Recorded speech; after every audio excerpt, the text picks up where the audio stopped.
One. Oke, selamat sore semuanya. Selamat datang dan selamat bergabung di Jadi Orang Kaya Virtual Summit. Perkenalkan, aku Abi yang akan memandu webinar kita sore hari ini. Suara aku kedengeran jelas kan ya? Jelas kok, Bi. Jelas. Oke. Oke, sebelumnya terima kasih kepada kakak-kakak sekalian yang sudah bergabung di sesi webinar kali ini dan sesuai schedule pada sesi kali ini kita akan membicarakan tentang topik branding one-on-one for small business. Sebelum memulai acara, tentunya saya akan memperkenalkan dulu pemberi materi kita hari ini yaitu Kak Deviani Ari Wulandari.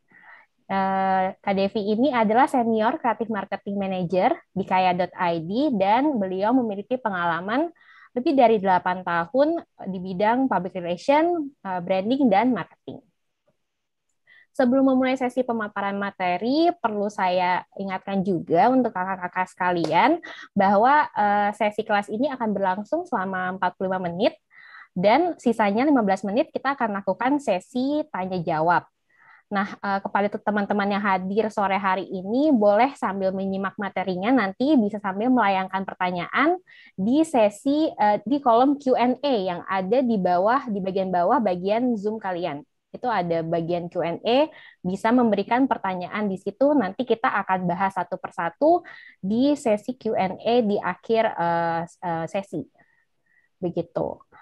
Oke, mungkin tanpa berlama-lama lagi, kita bisa mulai aja dari kelas untuk branding untuk semua bisnis ini. Semoga materi branding hari ini bisa berguna untuk bisnis dan untuk skill individual kakak-kakak sekalian yang sudah hadir di webinar sore hari ini. Untuk Kak Devi, dipersilahkan waktunya. Makasih, Abi. Mungkin bisa di-share screen dulu kali ya materinya, Bi.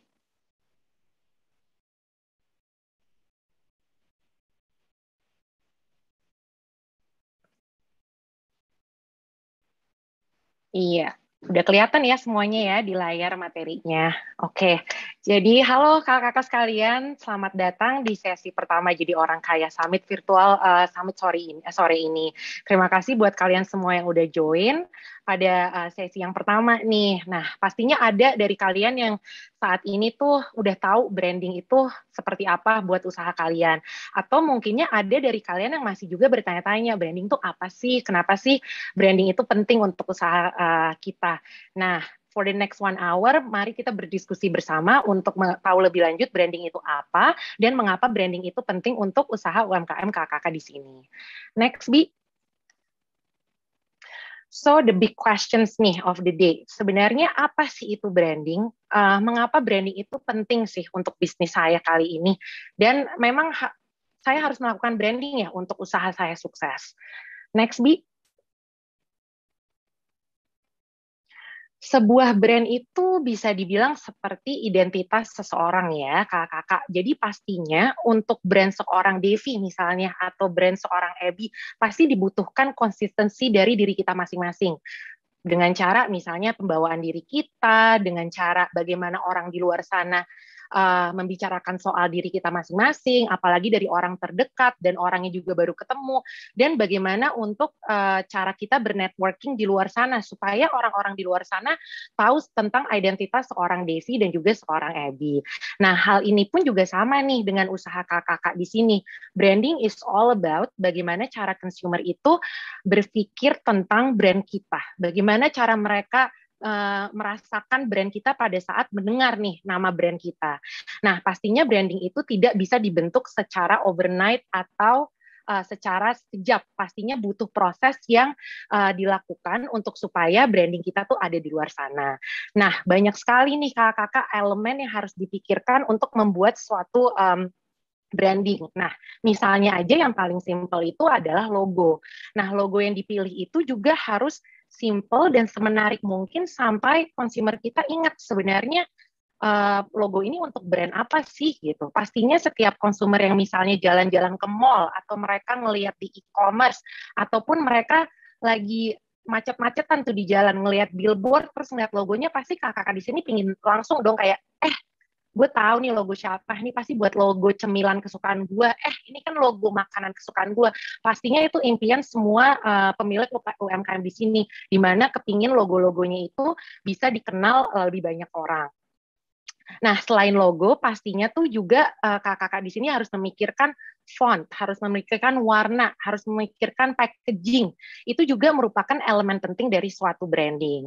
Semua ini tidak bisa dikarang ya, kakak-kakak di sini pastinya harus ada research interview yang dilakukan supaya kita tahu nih bahwa branding yang kita sebarkan di luar sana itu sudah untuk target consumer yang kita inginkan. Nah, bisa melalui survei, bisa melalui interview, pokoknya jangan mengasumsikan logo atau even colors atau font yang ingin kita gunakan. Pokoknya kita harus melakukan research yang sangat deep dan juga analisis supaya kita tahu nih di luar sana tuh kira-kira brand yang mau kita sampaikan tuh udah kepake atau belum ya, kira-kira kompetitor di luar sana udah ngelakuin apa ya. Jadinya kita tuh udah bener-bener tahu apa yang ingin kita lakukan. Nah, kalau misalnya kakak-kakak di sini bingung nih, Mbak Devi harus gimana tapi research-nya saya bingung gitu. Ya, yang paling gampang adalah bisa di Google terlebih dahulu. Ada ide apa, atau ada kayak logo bentukannya seperti apa, bisa langsung ke Google aja, di-type dulu. Dari situ mungkin baru bisa memikirkan kira-kira next step-nya harus seperti apa. Oke, Bi, next.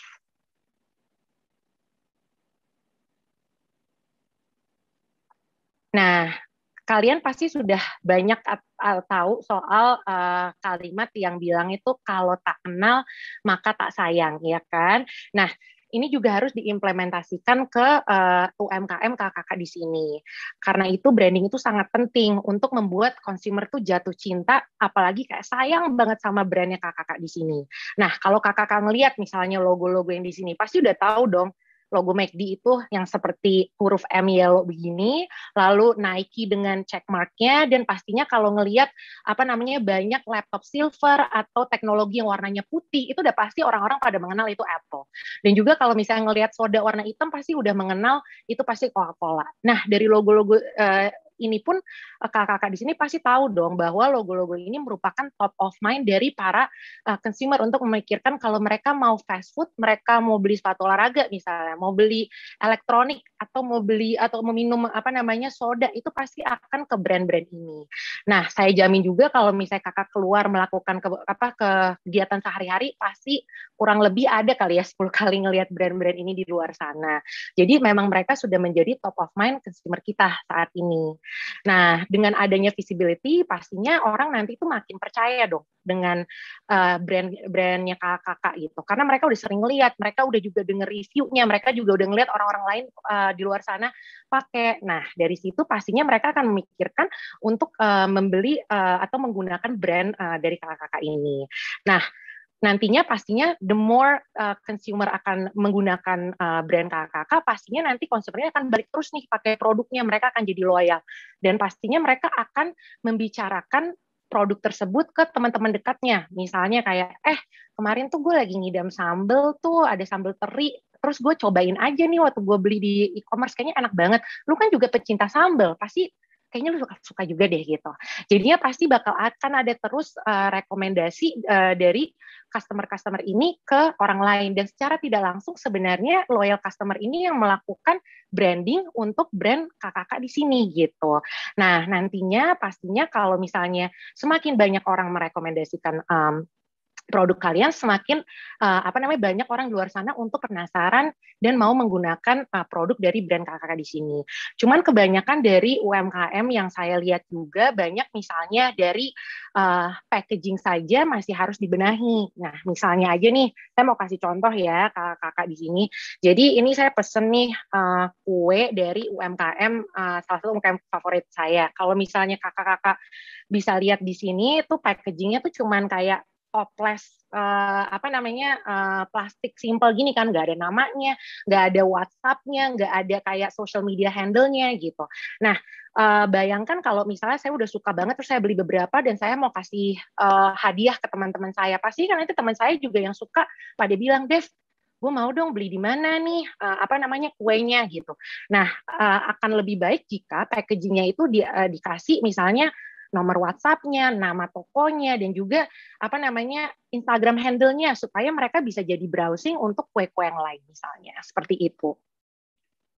Nah, untuk yang terakhir nantinya pasti kalau brand kakak-kakak di sini udah besar, tidak hanya konsumen juga yang jatuh cinta dan makin sayang terhadap brand kakak-kakak di sini, tapi pastinya kakak-kakak sendiri, tim kakak dan orang-orang lain di luar sana juga pasti akan bangga untuk mau bekerja sama dengan brand kakak-kakak di sini. Seperti itu. Kenapa branding itu penting ya, guys?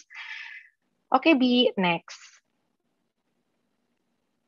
Nah, jadi kita udah tahu nih bahwa branding itu penting. Tapi pasti masih nih kebanyakan dari kalian yang bertanya juga, oke, branding itu penting, Dev, tapi harus mulai dari mana gitu. Oke, yuk kita coba go through the step one by one. Nah, saya udah next, Bi.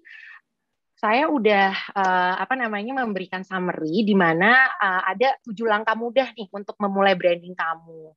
Nah, mungkin kakak-kakak di sini kalau misalnya mau men-screenshot slide ini silakan. Jadi ini bisa digunakan sebagai panduan kalian pada saat kalian mau ngelakuin checklist untuk memulai branding kalian ke depannya. Nah, pertama yang harus kakak-kakak di sini wajib lakukan yang seperti tadi saya info adalah market research dan juga analisis. Kenapa? Karena penting sekali untuk kalian tahu bahwa kira-kira kalau saya mau menjual produk saya nih, kira-kira bakal ada yang beli nggak sih? Bakal ada konsumer yang merasa butuh untuk beli produk saya nggak sih gitu. Nah, itu sangat penting sekali kita tahu dari interview dan research yang kita lakukan supaya data yang kita dapat itu bisa menjadi insights untuk membenahi produk kita ke depannya. Nah, nanti di data research-nya ini juga bisa memberikan kita suatu insight di mana kita tahu nih struggle-nya mereka sehari-hari seperti apa. Misalnya saja untuk kakak-kakak di sini atau kakak-kakak mau jual misalnya cemilan lah, frozen food gitu. Nah, pada saat kakak mau jual frozen food pasti udah tahu dong banyak juga penjual di luar sana yang mungkin juga menjual beragam macam lebih banyak frozen food. Gimana ya kalau saya mau masuk ke dalam market tersebut dan saya nggak tahu brandingnya itu harus mulai dari mana. Nah, mungkin kakak-kakak di sini bisa menanyakan dulu untuk beberapa konsumen yang sudah beli atau interview orang-orang terdekat terlebih dahulu untuk tanya kira-kira mereka tuh kalau misalnya suka nyemil apa, kalau misalnya suka nyemil yang makanan yang misalnya dari frozen food itu kira-kira masaknya seperti apa, atau kira-kira cara mereka menyimpannya juga seperti apa, atau momen-momen yang menurut kita bisa digunakan sebagai sweet spot untuk tahu di sini nih kita masuk brandingnya kita supaya kita tahu ini target konsumer yang pas. Mungkin di saat pandemi ini misalnya belum tentu cemilan frozen food itu digemari hanya untuk kalangan anak-anak kosan misalnya atau anak kuliahan, tapi mungkin buat ibu-ibu rumah tangga yang nggak mau ribet mereka juga pasti akan membeli frozen food. Dan di mana kita akan mengetahui insight seperti itu pastinya harus lewat interview dan research yang kita lakukan. Nah, lalu setelah kita tahu consumer segmentation kita, udah tahu nih kita mau targetin audiens yang mana aja, kita wajib memikirkan untuk vision and mission statement dari brand kita. Nah, mungkin banyak dari kakak-kakak di sini mikir kayak Mbak Devi apa sih bedanya visi dan misi gitu. Nah, mungkin untuk vision statement harus dipikirkan secara long term goal ya. Jadi ke depannya 5-10 tahun ke depan brand kalian itu akan seperti apa gitu. Anggapannya kayak misalnya aja kalian bermimpi untuk IPO brand kalian, bermimpi untuk go internasional atau misalnya suatu saat nanti memiliki mimpi untuk memiliki mobile app, web, segala macam currency, pokoknya bisa shipping internasional. Itu nggak apa-apa. Malah itu bagus memiliki visi yang gede dan yang mungkin saat ini dipikirnya kayak impossible. No, just write it down karena memiliki visi itu penting supaya kita bisa on track. Nah, kalau misalnya misi itu adalah hal-hal yang kita itu harus memiliki komitmen untuk bisa mencapai visi tersebut. Jadi anggapannya visi itu adalah jalan panjang nih. Anggapannya kalau kita mau ke bulan ya, bulan itu kan jauh banget tuh. Pastinya kita harus ada roket dong buat ke sana. Tapi kan roketnya juga harus dirakit secara teknikalnya harus benar, dan juga tim yang menerbangkan roketnya juga harus ahli dalam bidang tersebut. Dan pastinya untuk mencapai ke bulan pun tidak secara overnight. itu pasti bakal dibutuhkan perjalanan dan progression panjang. Nah, itu perumpamaan yang menurut saya tuh sangat dekat untuk bikin vision dan mission statement kakak-kakak di sini gitu. Nah, lalu kita move on ke step berikutnya, yaitu untuk memikirkan unique selling proposition dari brand-brand kakak di sini.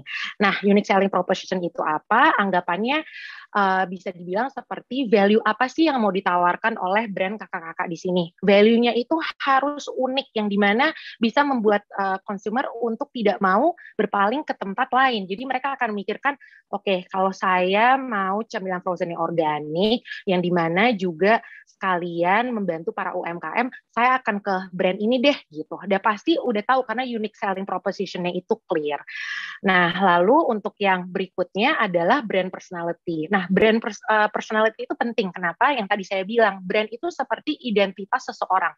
Berarti kakak di sini harus memilih personality untuk brand kalian. Bisa dipilih misalnya, apakah kalian ingin memiliki teman yang serius, yang fun, yang kaku gitu, yang serba formal gitu, atau yang misalnya fun dan juga suka nyeleneh. Nah, itu harus dipikirkan untuk brand kakak-kakak di sini ke depannya, karena nggak mau dong kalau misalnya brandingnya tidak konsisten, tiba-tiba di social media kelihatannya fun gitu, tapi pas saat kita mau berkomunikasi lewat CS-nya langsung kaku gitu. Nah, itu nggak bisa. Jadi benar-benar harus dipikirkan personality-nya seperti apa.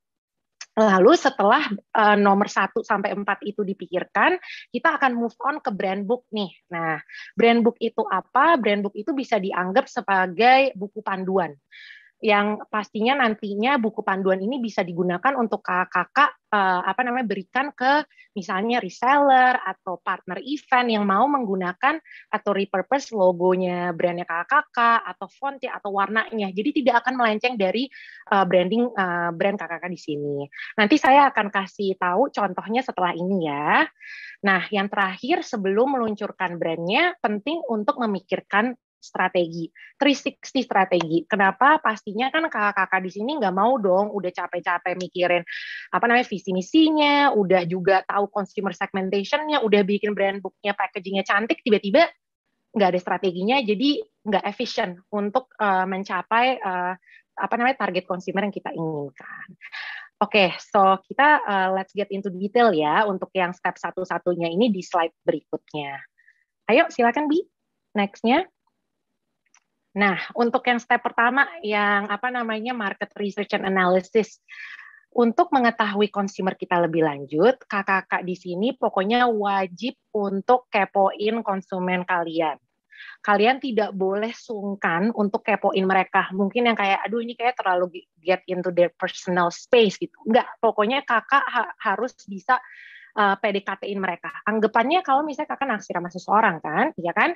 Jadi harus PDKT ini orangnya. Kayak misalnya Abby deh, mungkin kakak di sini yang mau PDKT-in Abby gitu kan ya.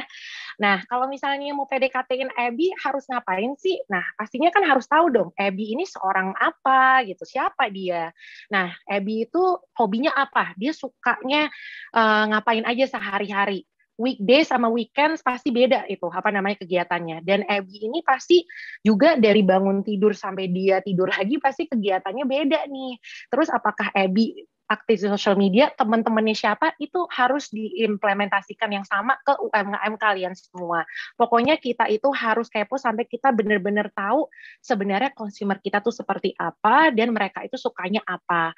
Karena nantinya kita tuh juga harus tahu nih kira-kira produk yang dari awal yang kita sudah ada itu benar-benar diminati oleh consumer kita nggak sih, atau sebenarnya bisa kita benahin lagi lewat storytelling atau lewat product development yang bisa kita revise jadi itu lebih memenuhi kebutuhan konsumer yang kita mau.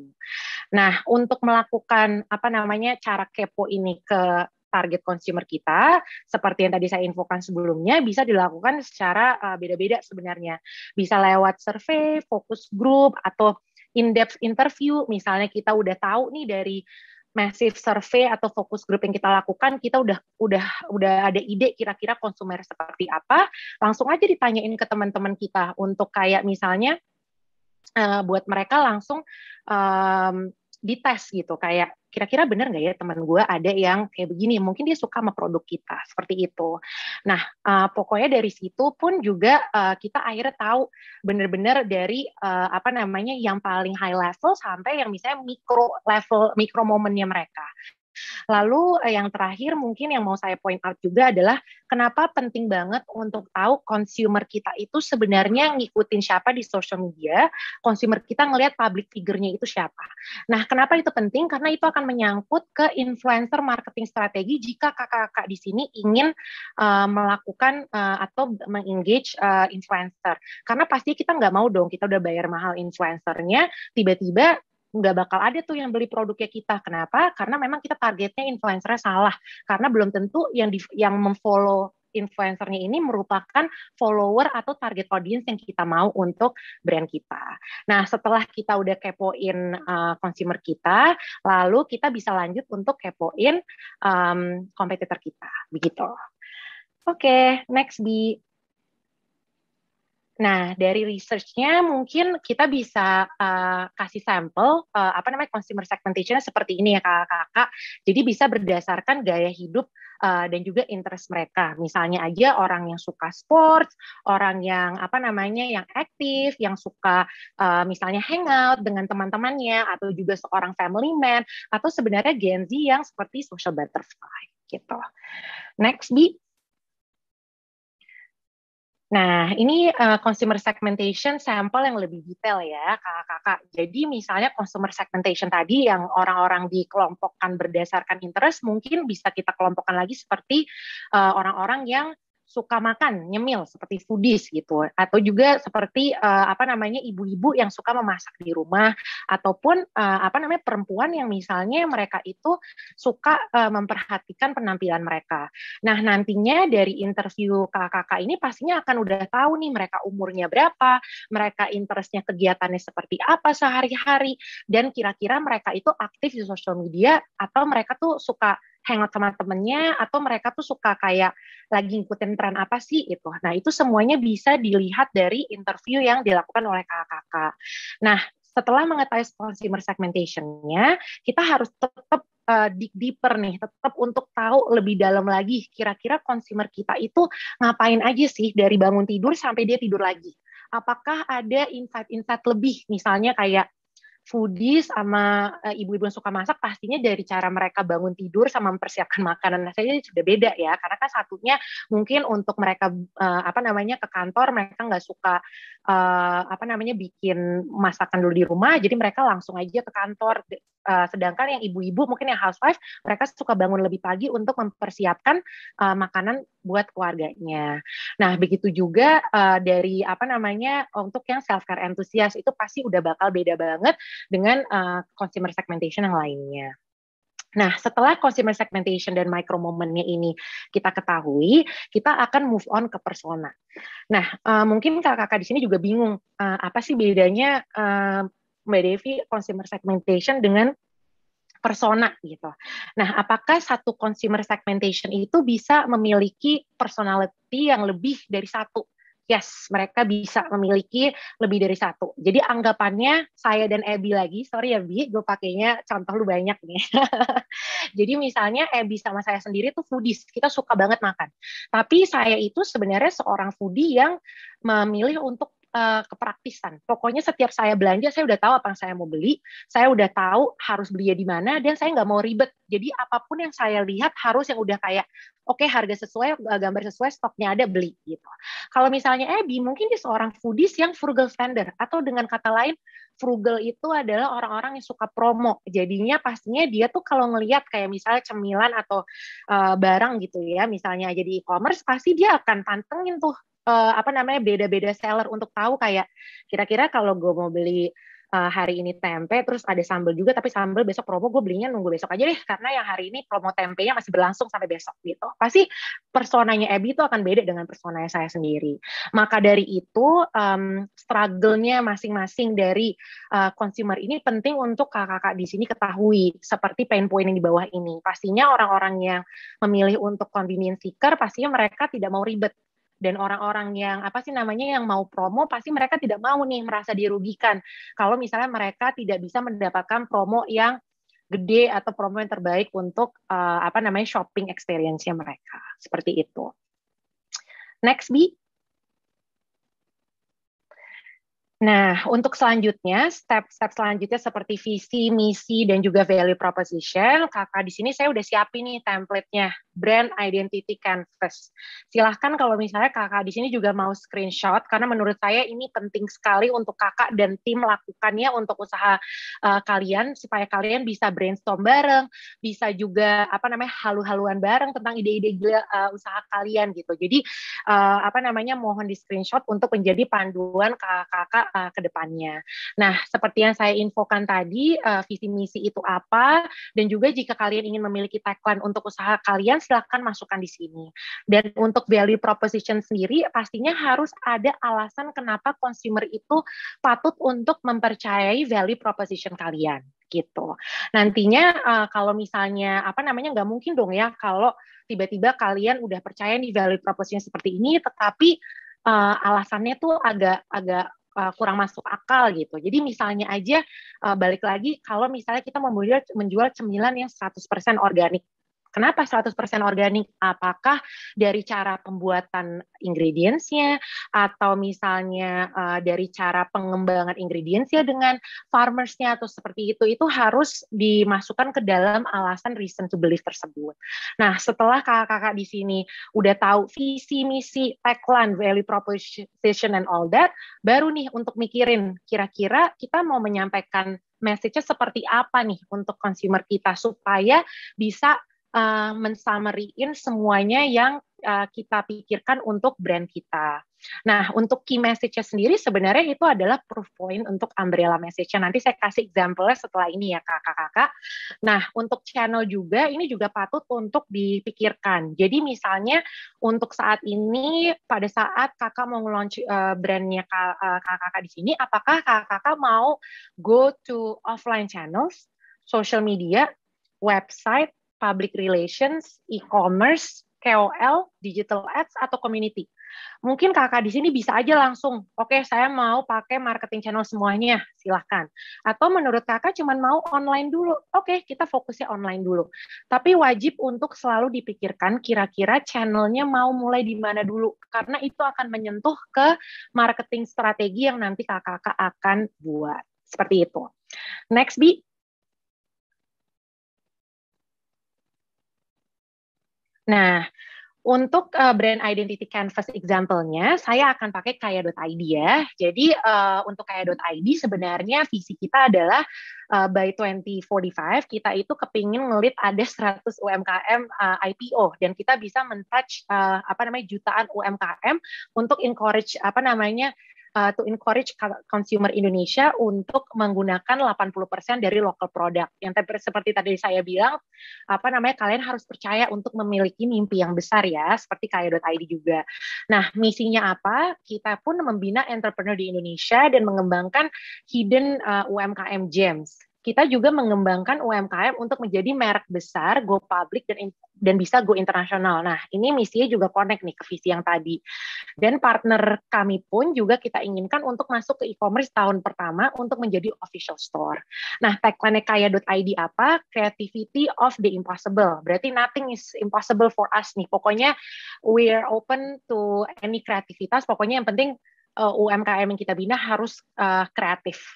Nah, setelah itu kita tuh juga tahu bahwa pain point-nya saat ini adalah UMKM memiliki kendala nih bagaimana caranya untuk memasarkan produk mereka dan juga mengembangkan bisnis mereka. Nah, value proposition yang kita ingin tawarkan untuk nge-solve itu adalah kaya.id merupakan kumpulan orang kaya yang kompeten dan berkomitmen penuh untuk memberikan solusi dan inovasi terbaik untuk UMKM Indonesia. Nah, alasannya kenapa nih kita bisa berkomitmen seperti itu? Nah, kenapa? Karena kita udah tahu bahwa partner kita yang udah dalam binaan kita aja bisa double the business. Bisa dibilang kayak revenue naik di tahun kedua saat bergabung dengan kaya.id. Partner kami pun juga melakukan analisa potensi ekspor di tahun kedua dan juga kami pun juga bisa memasukkan partner kami ke e-commerce untuk mereka pun menjadi official store. Jadi apa nih umbrella message kita yang kepingin kita sampaikan. Kita itu adalah expert di bidang creativity of the impossible, di mana kita itu mau grow usaha kecil untuk menjadi brand ternama. Dan key message-nya ini adalah supporting umbrella message tadi. Nah, gitu sih kakak-kakak. Jadi memang kalau misalnya ditanya prosesnya, apakah ini langsung juga sekejap kita nemuin isi dari brand identity canvas ini? Oh, tentu tidak. Pasti banyak brainstorm yang dilakukan oleh tim kaya.id untuk bisa come up with brand identity canvas ini. Oke, next Bi. Nah, saya juga mau kasih lihat sebenarnya another message framework juga, example juga dari salah satu partner kaya.id, Terrais, yang merupakan beras organik. Nah, di sini pun juga sama sama persis seperti yang tadi, di mana elemen-elemennya sama, tapi saya mau point out yang soal user pain point dan juga value proposition. Seperti yang kakak lihat di sini, memang kita itu tahu siapa target audience kita dan kita memahami struggling mereka seperti apa untuk demi mereka hidup sehat. Dan value proposition yang kita tawarkan memang beras dari Teras ini 100% organik, berasal dari petani langsung yang berada di Bali. Dan pastinya kenapa nih beras ini apakah benar 100% organik, dan kita juga masukin itu sebagai alasan reason to believe-nya di sini, bahwa dalam prosesnya pun tidak ada zat kimia, dan juga kita menyajikan berasnya juga yang yang bisa disantap langsung sambil juga memberikan impact dalam mengembangkan petani-petani di Bali, seperti itu. Nah, next-nya Bi. Nah, ini contohnya untuk yang brandingnya Terrais, di mana kakak-kakak sendiri juga bisa lihat bahwa kita juga mengembangkan bukan hanya dari sisi branding di packaging, tapi juga cara kita penyampaian di social media, dan juga pada saat kita juga ingin mengeluarkan cerita petani yang di Bali, bagaimana kita juga bisa menghasilkan beras organik tersebut. Next ya, Bi. Another example-nya mungkin jamune. Dari katanya sendiri mungkin kakak-kakak tahu ini produk jamu ya, tetapi ini memang beda dari produk jamu yang lainnya. Kenapa? Karena secara brand karakter aja kita kepingin supaya jamune itu dilihat sebagai brand yang fun, refreshing, dan juga friendly. Jamu barista, di mana juga memang kita ingin memberikan personalized experience untuk consumer-consumer minum jamune, supaya mereka itu bisa merasa minum jamu tuh dengan feeling kekinian. Nah, jamune ini produknya seperti apa? Imagine kalau misalnya kakak-kakak minum cocktail on the rocks, tapi ini jamu on the rocks, dengan yang nama-nama yang menarik, juga rasanya jamu tapi namanya menarik, dan juga packagingnya pun juga dipackage dengan berdasarkan khasiat dan nama-nama yang menarik. Bisa next ya, Bi? Nah, ini contoh yang brandingnya jamune, pastinya juga kalau kakak-kakak ngelihat di sini, kalau misalnya ngelihat dari kasat mata pasti nggak tahu kan ini jamu gitu. Ini pasti kayak minuman apa nih, tapi ini sebenarnya jamu, di mana juga udah dikasih lihat namanya, tapi juga kita kasih lihat khasiatnya. Dan warna-warnanya ini juga bukan kita karang sendiri, itu pasti juga sudah datang dari consumer interview research yang kita lakukan, dan bagaimana kita juga bisa meng-match warna-warna ini dengan khasiat dan juga ingredients yang ada di setiap produknya jamune. Next, Bi. Nah, jadi untuk next-nya ini bagian brand book yang tadi saya info ya kakak-kakak. Jadi kakak udah mikirin research-nya, udah tahu konsumernya, terus udah tahu visi misinya segala macam. Saat inilah buat kakak membuat brand book. Nah, saya akan pakai example-nya kaya.id ya. Next, Bi. Nah, nanti di brand book-nya sendiri pastinya bakal ada brand identity dari kaya.id misalnya. Seperti next ya, Bi. Vision, jadi setiap orang yang melihat brand booknya juga tahu ini visi brand kakak-kakak ke depannya mau seperti apa. Lalu missionnya juga, next Bi. Ya, dan juga next ya lagi Bi. Dan juga brand identity dari kaya.id. Nah, untuk brand identity kaya.id sendiri kita menggunakan kata-kata freedom, creativity, bold, innovation. Kenapa? Karena next ya Bi, Karena kita ingin tadi seperti yang saya infokan bahwa UMKM yang yang kita bina, kita kepingin mereka memiliki kebebasan untuk berkreasi dan sekreatif mungkin. There is nothing impossible buat kaya.id. Buat kita itu nggak ada ide gila yang impossible pokoknya. Jadi mendingan kita coba brainstorm bareng, kita coba lihat apakah kita bisa mencapai mimpi besar kita. Oleh karena itu kita memakai kata-kata freedom, creativity, dan juga bold and innovation. Next ya, Bi. Karena pastinya UMKM yang bergabung pun kita juga akan mendorong mereka untuk selalu berinovasi. Kita juga nggak kepingin UMKM kita stagnan. Kita kepingin mereka untuk terus berinovasi dari segi produk dan juga brandingnya mereka. Karena kan kita kepingin mereka untuk menjadi brand yang besar kan ya, seperti itu. Nah, next ya, Bi. Lalu ini yang seperti tadi saya infokan, di brand book itu wajib untuk dikasih lihat juga kira-kira kita tuh mau pakai fontnya apa. Seperti misalnya kaya.id itu adalah kita udah pakai fontnya namanya Poppins. Dan juga untuk color scheme-nya, next Bi. Ini color scheme yang kita gunakan untuk kaya.id. Penting bagi color scheme ini untuk disampaikan nih. Nantinya pastikan untuk reseller atau partner lain yang ingin menggunakan font warna scheme-nya dari brand kakak-kakak, mereka harus banget dikasih tahu color type-nya, nomornya berapa supaya tidak salah. Next, Bi. Nah, ini untuk logonya kaya.id, juga seperti yang kakak lihat ini di bawahnya udah kita kasih info bagaimana cara menggunakan logo kaya.id dengan benar, supaya tidak ada kesalahan, atau kayak misalnya nanti logonya gepeng, atau logonya terlalu kecil, atau seperti apa. Next-nya, Bi. Nah, ini yang tadi saya bilang juga, kita juga memasukkan bagaimana logo kaya.id itu bisa ditaruh di different background, kakak-kakak. Jadi ya, kalau background-nya tidak putih, background-nya di warna lain, bagaimana cara partner-partner kita di luar sana bisa memanfaatkan logo ini dengan baik dan benar. Karena kan, again, yang tadi saya bilang, nggak mau nih kalau tiba-tiba logonya kaya.id warnanya pink gitu kan ya, padahal kita tidak ada di brand book-nya, seperti itu. Next-nya, Bi. Nah, untuk brand book sendiri juga wajib diberikan untuk marketing channel yang digunakan. Nah, seperti Instagram misalnya, kaya.id itu memiliki presence social media seperti Instagram.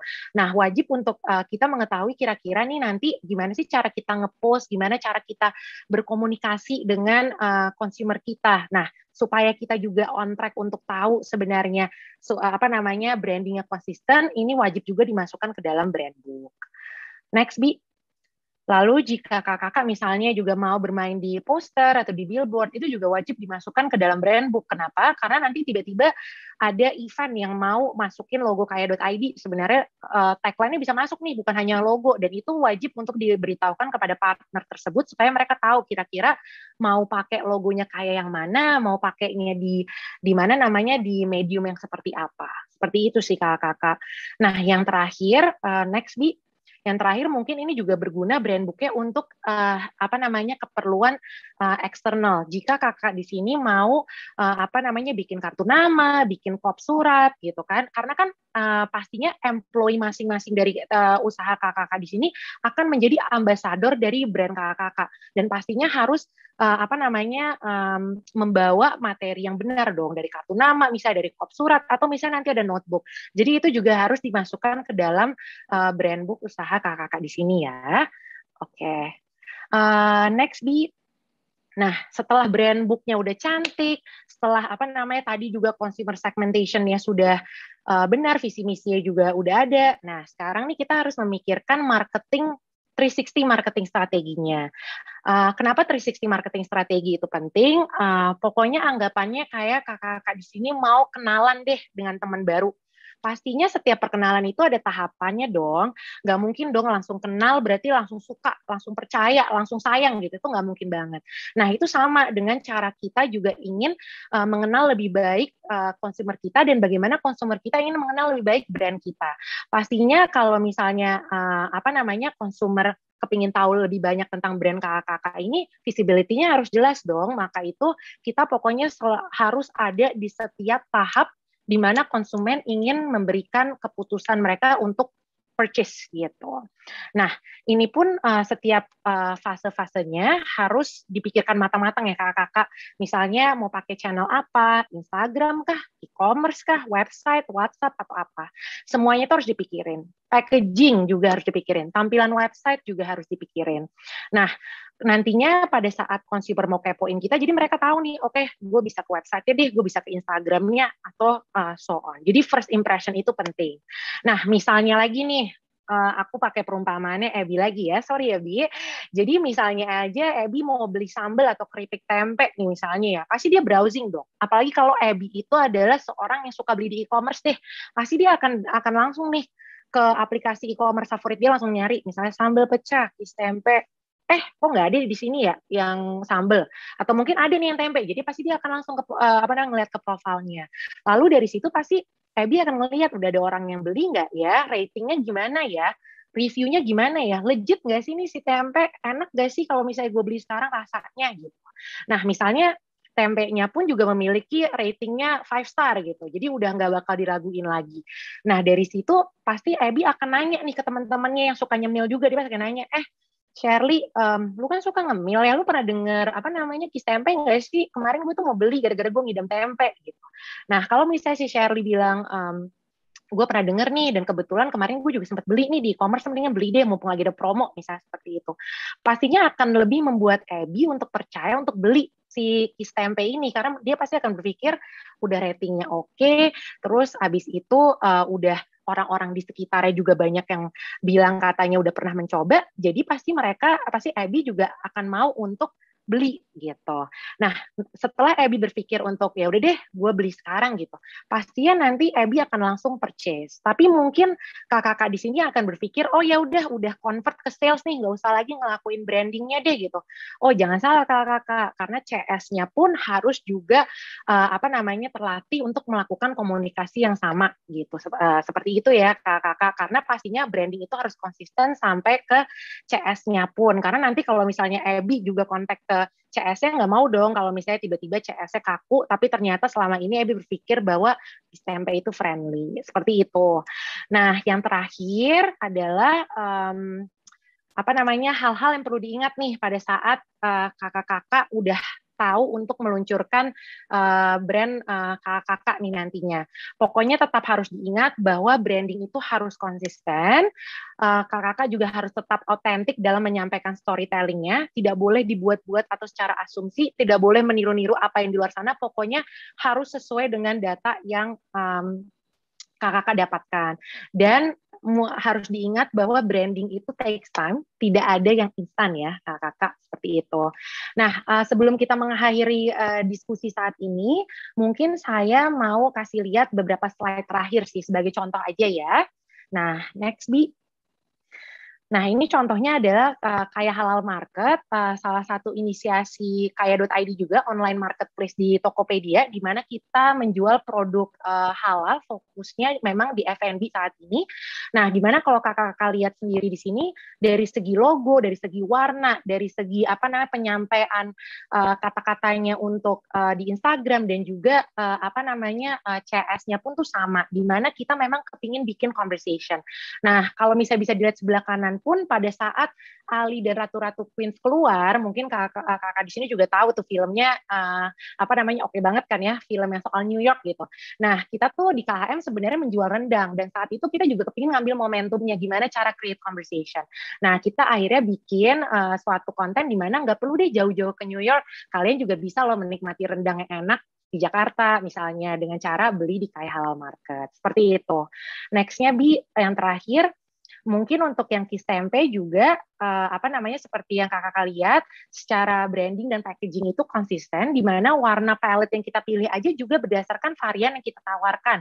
Seperti hijau itu original, dan juga yang merah itu untuk yang spicy, dan yang cheese itu kuning, dan juga barbecue itu hitam. Dan pastinya kita akan taruh logonya dimanapun kita memasarkan kis tempe. Dan juga kenapa kita harus taruh tempenya di mana-mana, karena itu merupakan consumer insight kita dapat bahwa setiap orang kepingin beli sesuatu atau mencoba makanan, mereka harus melihat makanan tersebut terlebih dahulu. Seperti itu. Next, Bi.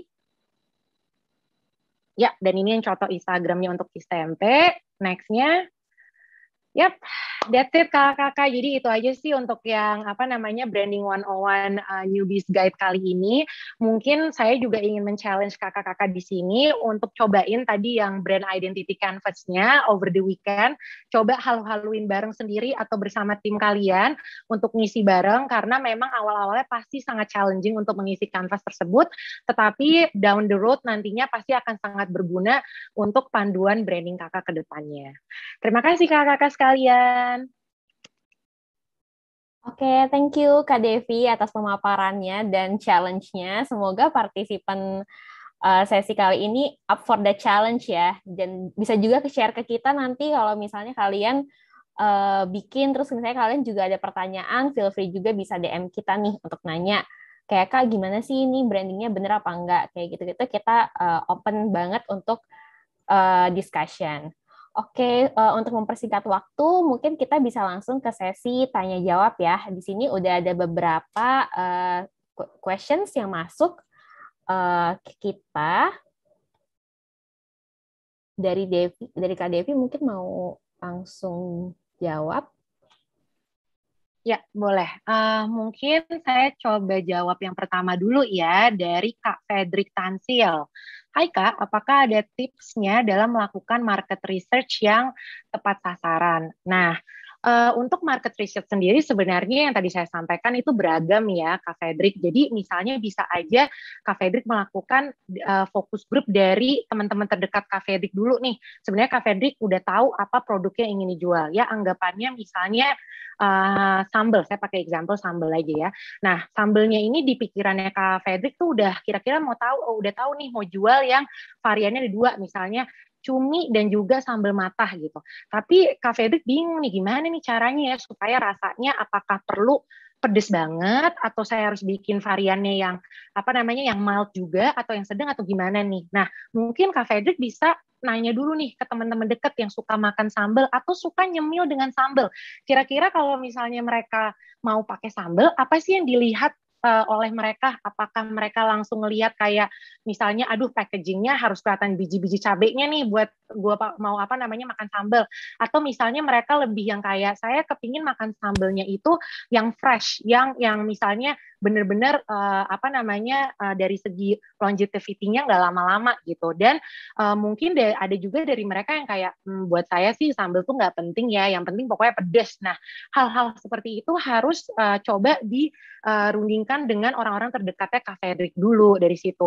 Nah, misalnya aja dari teman-teman terdekatnya sudah kelihatan nih sampelnya bahwa apa namanya benar-benar orang yang suka makan sambal itu memang mereka lebih ngelihat lebih ke freshnya, ke taste-nya dan juga level sambelnya mau yang pedes, yang mild atau yang medium misalnya seperti itu. Nah, mungkin setelah dari situ Kak Fredrik memulai untuk bikin survei di Google Form lah, nggak usah jauh-jauh di mana. Nah, nanti dari Google Form itu ditanyakan yang lebih dalam lagi untuk nanya misalnya kira-kira kamu kalau misalnya beli sambal belinya di mana, berapa kali kalian beli sambelnya. Terus kalau misalnya apa namanya beli sambal ini apakah digabungkan dengan apa namanya pembelian untuk barang-barang lainnya untuk misalnya belanjaan per bulan atau seperti apa. Nah, itu akan dimasukkan ke dalam Google Form di mana nanti Kak Fredrik juga bisa misalnya nambahin pilihan age group, pilihan income dan segala macam. Dan nanti dari situ mungkin gara-gara misalnya teman-teman dekatnya udah tahu itu sekitar umur 25 sampai 30 misalnya kayak gitu. Dan masih penasaran nih Kak Fredrik untuk mikir, tapi kira-kira kalau yang seumuran orang tua saya bakal suka nggak ya nih manis sambal. Nah, kalau seperti itu nanti Google Form-nya itu mungkin bisa minta bantuan ke teman-temannya untuk misalnya interview orang tuanya juga atau apa namanya distribusikan pertanyaan tersebut ke teman-temannya sekitar supaya surveinya bisa lebih banyak lagi untuk didapatkan sampelnya. Seperti itu sih Kak Ferry, semoga menjawab pertanyaannya ya. Oke, kita masih ada waktu ya, Bi? Ya, masih ada. Oke.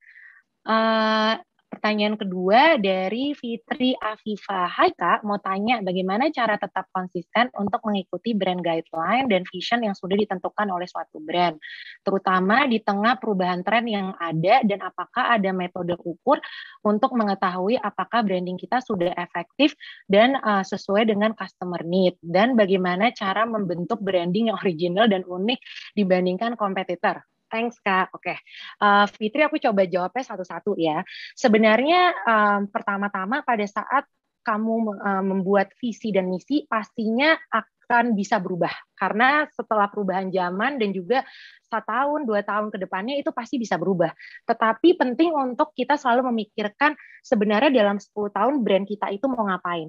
Jika kamu memiliki mimpi untuk go internasional, dan taruh itu sebagai visi kamu. Walaupun misalnya sekarang ada force major seperti pandemik yang pastinya kebanyakan orang-orang juga struggling dan kebanyakan orang-orang juga di force untuk slow down. Tetapi pastinya itu tidak akan menutup visi kamu untuk go internasional ke depannya kan.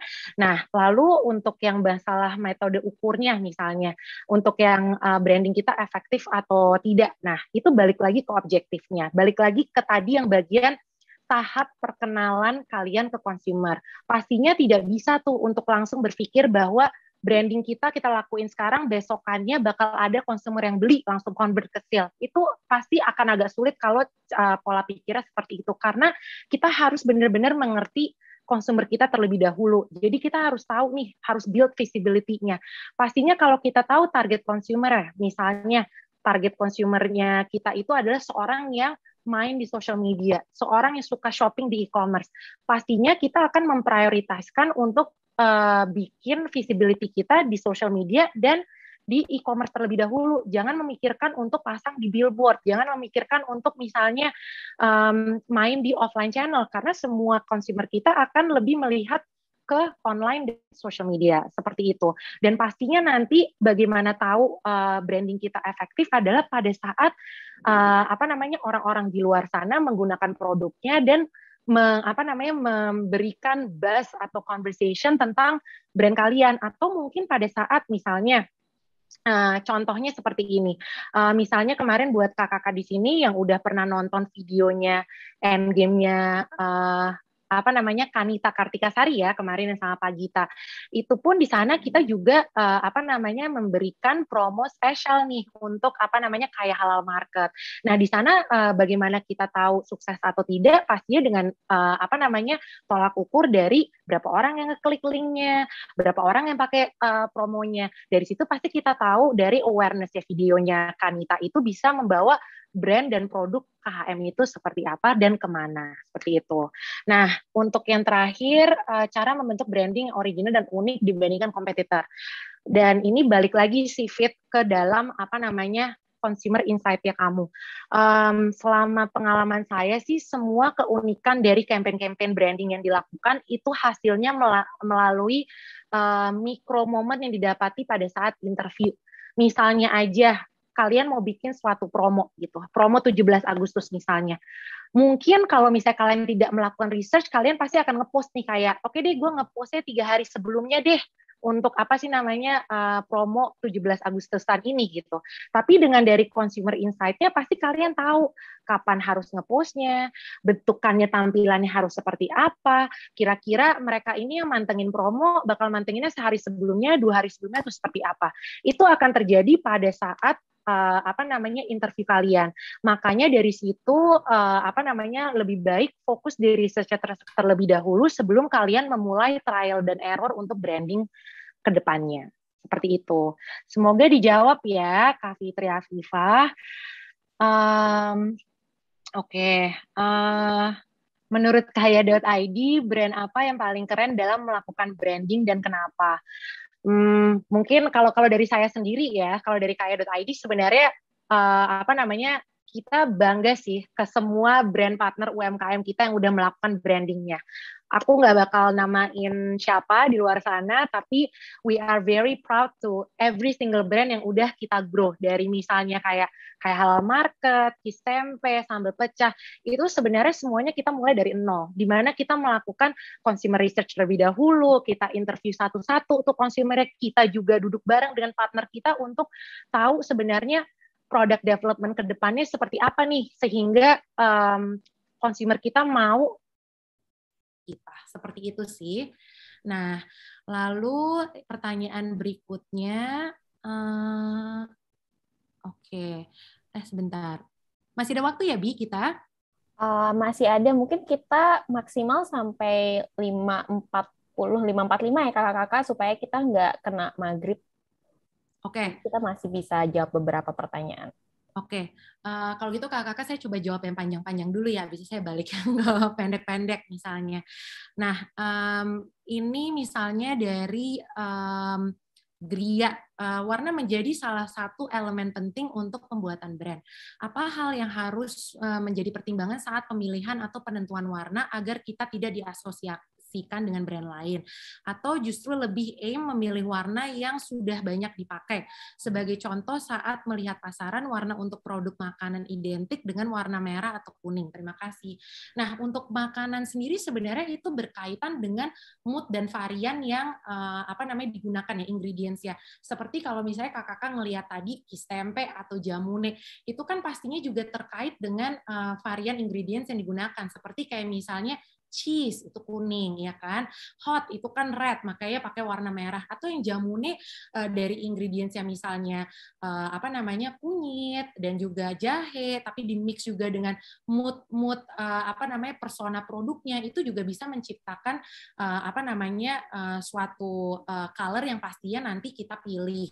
Tapi dari situ pun bisa juga dilakukan research tambahan di mana apa sih makna warna-warna tersebut, misalnya color scheme yang untuk warm itu seperti apa, kalau kita mau lebih bold itu seperti apa, misalnya kayak warna merah atau biru itu udah pasti bold, terus misalnya neutral color itu kan yang lebih scheme-nya untuk yang lebih calm, seperti itu sih. Lalu ini masih color option juga. Oke. Saya coba menjawab ini, mungkin yang terakhir kali ya, Bi, ya? Atau bisa Ya, 2 pertanyaan lagi? bisa 2 pertanyaan lagi ya. Kita akan pilih 2 pertanyaan lagi ya kakak-kakak. Oke. Target customer apakah harus satu niche aja? Ini dari Kakak Agung Nugroho by the way, atau bisa beberapa niche target market, misalnya akan jualan tote bag, bagusnya dibuat khusus target market, misal tote bag untuk cewek anak kuliahan aja, atau lebih luas lagi targetnya lebih bagus. Nah, Kak Agung ini balik lagi ke ke market research yang kita lakukan ya.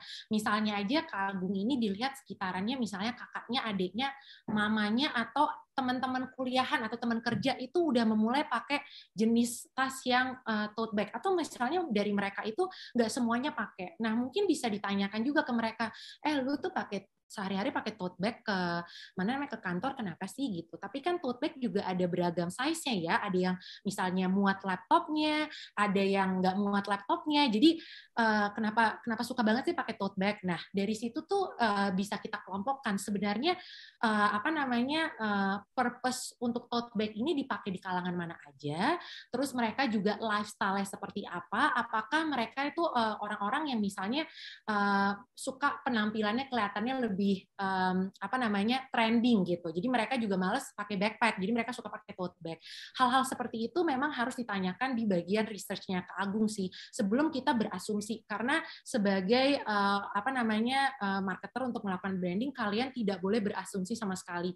Tapi kalian juga harus open-minded untuk menerima bahwa kenyataannya seperti itu. Kalaupun misalnya nanti dari Kak Agung saat ini belum banyak nih orang yang di target market yang tadinya asumsi Kak Agung di awal suka memakai tote bag, mungkin kita harus berkembang ke target market yang lainnya. Atau mungkin ada suatu modifikasi kepada tote bag tersebut untuk dilakukan supaya konsumer-konsumer yang tadinya tidak pakai tote bag, mereka tertarik untuk akhirnya pakai tote bag. Seperti itu sih. Nah, mungkin satu lagi ya, yang terakhir. Nah, berapa kali baiknya dalam 1 tahun mengadakan survei ke konsumen? Nah, untuk dari Kak Dimas Sujono. Nah, menurut saya sih lebih baik untuk dilakukannya itu kalau saya sendiri, saya suka melakukannya per quarter gitu, per quarter. Kenapa? Karena kan pasti seasonnya beda-beda. Misalnya anggapannya aja dalam 1 tahun itu pada saat orang-orang tahun baru kan ya, itu masih di awal tahun. Terus nanti pertengahan kayak tahun ini itu ada Ramadan, ada Lebaran. Terus nanti quarter 3, quarter 4 itu pasti seasonality-nya beda-beda. Dan apa namanya, kita harus tahu juga konsumernya itu shopping behavior seperti apa, mereka juga kendalanya apa dalam misalnya membeli suatu produk, dan kira-kira misalnya saat pandemi ini ada nggak sih insight-insight yang kita harus ketahui selama pandemi ini, karena pastinya konsumer yang suka membeli barang kakak-kakak tahun lalu belum tentu mereka juga bisa membeli atau mau membeli tahun ini. Kenapa? Pasti banyak elemen variabel lain di mana mereka itu berubah shopping behavior-nya gitu. Jadi kalau misalnya untuk riset saya suka melakukannya per quarter, tapi kalau tidak possible lebih baik dilakukannya setiap 6 bulan. Seperti itu. Mungkin untuk pertanyaan yang lain saya akan tampung ya semua pertanyaannya. Mungkin kita copy paste aja pertanyaannya. Nanti mungkin saya bisa jawabin via email, terus nanti mungkin bisa didistribute ke kakak-kakak after this gitu. Thank you ya semua. Semoga sesi ini bermanfaat buat kalian semua, dan senang banget bisa berdiskusi dengan kakak-kakak di sini, dan pertanyaan dari kalian pun juga sangat insightful juga. So thank you. Oke, thank you Kak Devi atas materi brandingnya. Baik, berhubung waktu sudah habis ya kakak-kakak, sesi tanya jawab akan kami tutup sampai di sini dan sekaligus menandai berakhirnya kelas branding dari Kak Devi di sore hari ini. Terima kasih semuanya yang sudah bergabung dan berpartisipasi dalam kelas Branding 101 for Small Business sore hari ini. Dan mohon maaf sekali untuk presentasi, kami belum bisa share ya kakak-kakak. Cuman nanti kalau misalnya kakak-kakak mau nonton kembali nih untuk refresh lagi materi-materi tentang branding, bisa mengunjungi YouTube kami di kaya.id karena kami akan mengupload semua kelas di channel YouTube kami. Seperti itu. Dan jika kakak ada pertanyaan lebih lanjut atau ada informasi yang ingin ditanyakan, bisa banget nih kakak kirim email ke hello@kaya.id atau DM ke Instagram kita di kaya.id. Mau reminder juga, nanti jam 7 malam kita akan ada kelas e-commerce dan online business. Kalau misalnya kakak-kakak tertarik untuk join, bisa rejoin lagi di link yang sama di jam 7 malam ya, kakak-kakak. Oke, sekian dari kami. Sampai jumpa di sesi Jadi Orang Kaya Virtual Summit selanjutnya ya. Thank you Thank you. semuanya. Bye semua.